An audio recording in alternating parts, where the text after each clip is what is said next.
What's up, everyone? Welcome back to the channel. You guys already know me as the carpet nut, but did you know that their sister species, for lack of a better term, the green tree pythons, fall in the same genus Morelia as them? So of course, naturally, I've got a curiosity for some green tree pythons. So today I figured we would talk about green tree pythons.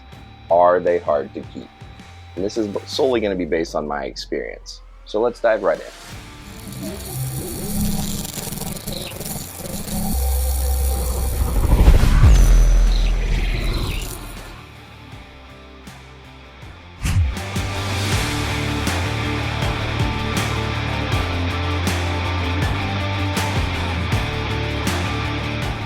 Alright, this isn't weird, I promise. But he's up there, he's chilling.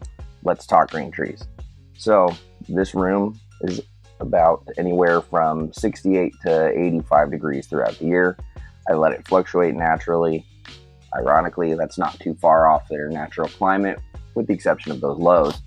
Now, everybody talks about these guys being difficult to keep, being very sensitive, and a lot of the problems that U.S. herpetoculture has put upon their husbandry, and basically it's overheating and overfeeding. I find them to be some of the easiest snakes to take care of.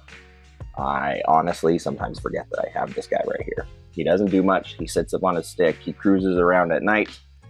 He eats, when I feed him. And believe it or not, this entire enclosure is ambient, which means subject to the rhythm of the room as far as temperatures go. If you talk to a lot of big time chondro keepers, chondro python used to be their genus, they're now Morelia again. They do the same. They only provide heat for gravid females, really. You don't need to give them big meals. You don't have to go crazy. This is a small male. This enclosure is 1.5 feet by 2 feet by 1.5 feet. Adult females can go in 3x2s or 3x1.5s, whatever. There's a lot of variety. But yeah, they're not that difficult to take care of. I mist this enclosure down a few times a week, change out his water a few times a week. Pretty easy. So why don't we take him out and let's talk some more. All right, I'm gonna give a big shout out to Reptile Husbandry Designs here, making some awesome 3D printed perching that makes keeping these snakes really easy. Half of the battle with keeping chondros is setting them up properly to make your life easier and reduce the amount of stress on the animal. So I don't ever have to put my hands on this animal. I can get in there and clean, take this animal out just by using this removable perch that Reptile Husbandry Design sells. You can get them in different colors. And this is my male sarong. I know it's male because he's given me sheds that have shown the hemipenal sperm plugs that are very indicative of males.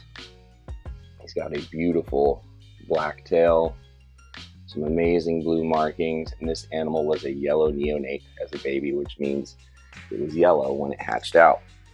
Green tree pythons don't hatch out green. They hatch out red or yellow. So, beautiful sarong. As you can see, they're not crazy active. Like I said, they're nocturnal. They're not difficult to take care of. Give them some humidity. Don't overheat them. Don't overfeed them. Leave them alone. They're kind of self-explanatory. So some of the challenges people face are bad sheds. Unfortunately, if you have a heating element on there, you're drying out the enclosure. An overhead heat lamp, things like that, they're going to make your job harder. They're going to really dry out that enclosure. It's going to be hot, and you're going to have a really hard time getting good sheds, even when you are misting, because all you're going to do is just make things wet, not necessarily humid. So I suggest going ambient, try and heat the room, and then just keep their moisture at a steady level. Let it fluctuate with the day as things do. You can't control everything, but sometimes less is more. If you set the environment up with low ventilation, lots of humid retention sort of elements in there like substrate or mosses, things like that, you'll do just fine. A lot of keepers keep them sterile, and you'll see them with like puppy pads or water or just paper on the bottom. They have them in hangar systems that are low ventilation, back heat. So basically the entire enclosure retains moisture and maintains a pretty steady climate, more so than like an individual glass tank would or anything like that. So when thinking about purchasing a green tree, you also need to think about the enclosure. Think about what material it's made of, ventilation it may or may not have, and how that's going to affect your keeping of the animal. The biggest discussion today when purchasing a green tree oftentimes is to avoid imports and only buy captive born and bred. Handsome boy over here is waking up. He was captive born and bred. I've dealt with imports. If you don't know what you're doing, it can be a nightmare. It can be heartbreaking, from external parasites to internal parasites to having an animal just dropping dead on you. There's a reason why there's a lot of stereotypes about green tree pythons being difficult or dropping dead. It's not that they aren't unfounded, but a lot of the time when you're working with wild caught stock, you're going to have some challenges. If you can save the money, get captive born and bred, raise it up from a baby, go to a reputable breeder who's taking the time to raise them up and show you the parents and be available for you, it's an invaluable experience and way better than trying to go on the cheap and get a $400 or $500 import. Because you're end up spending that much money on vet bills anyway, so you might as well just go get the captive born and bred animal. What do you say we take a closer look at this dude?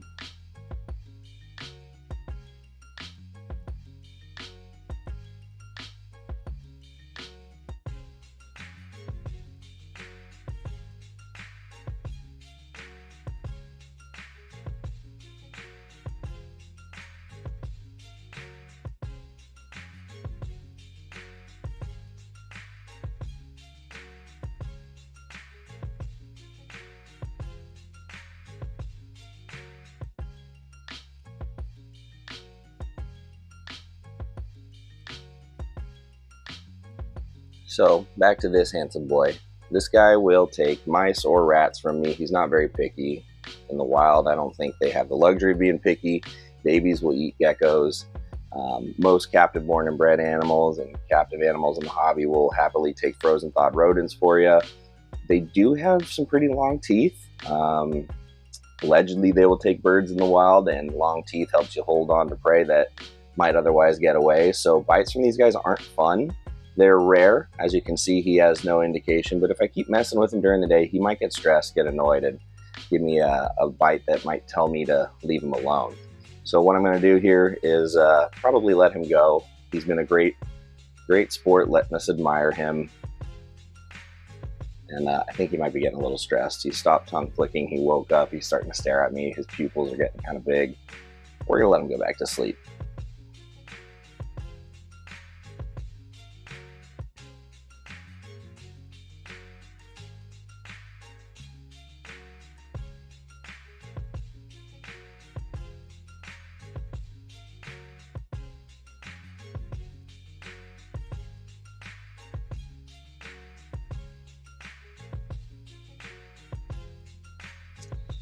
So if I had to give you guys sort of a ranking on where I find they fall as far as beginner, intermediate, advanced, I actually think these guys are a little bit more on the intermediate scale, closer to beginner. Once you get the basics down, they're not that hard. Yeah, sure, the expense can be a little bit prohibitive, access limited, they're not cheap, like I get it. So, you know, that all being said, they're not that difficult to keep, especially if you get one from a great breeder who can kind of talk you through any challenges you might experience along the way. Otherwise, they're some of the lowest maintenance snakes that I keep. It's just the reality of it. So before I get out of here, I do want to say I am by no means any expert in green tree pythons. I've kept about 5 or 6 in my reptile keeping career, and I've kept them many different ways. And fortunately, I haven't had some of the heartache that a lot of the folks who keep a lot of them over longer periods of time have. I want to give a big shout out to Gary Scavino of GS Reptiles and MJ of the Trap Talk Network, 2 very wonderful and reputable sources for green tree python related husbandry and all sorts of information here on YouTube that you can go look up and find super easy. Big shout out to them. If you want real good chondro stuff, info from chondro heads, go look them up, go watch their stuff, go subscribe and tell them I sent you. But otherwise, I'm gonna get out of here. Thanks for watching. I appreciate you guys always supporting the channel, helping it grow, and all the comments and everything that you guys leave. Super wonderful. Don't forget to go check out my sponsors, Reptile Husbandry Designs. You saw those awesome green tree python purchase. Go get some of yourself. The water bowl holders, everything. Use code RR10 at checkout to get you 10% off. Also, if you're doing any shipping, go check out Reptiles Express. Use code Riley50 to get you 50% off the standard FedEx shipping rates for up to 10 shipping labels per customer. It's a good deal. You're going to save some money with both of those discount codes. And then take that money that you've saved and put it towards a USARK membership or USARK Florida or both. Just become a member. They're the only body and organization of people working to fight unjust legislation aimed at the reptile industry and hobby as a whole. The least we can do is support those who support us. And speaking of support, if you want to support me, what I've got going here, join the community. We've got a growing Discord, wonderful people with great ideas and suggestions. It's a lovely time. It's wonderful. Tea, chit chat, the sort. No, I'm kidding, but it's great. It's cool. Anyway, come check me out. Riley Jimison, patreon.com. We get you early access to babies, discounts on merch, the whole nine. Easy to figure out. Come find. It's a great time. And I will catch you guys on the next one. Later.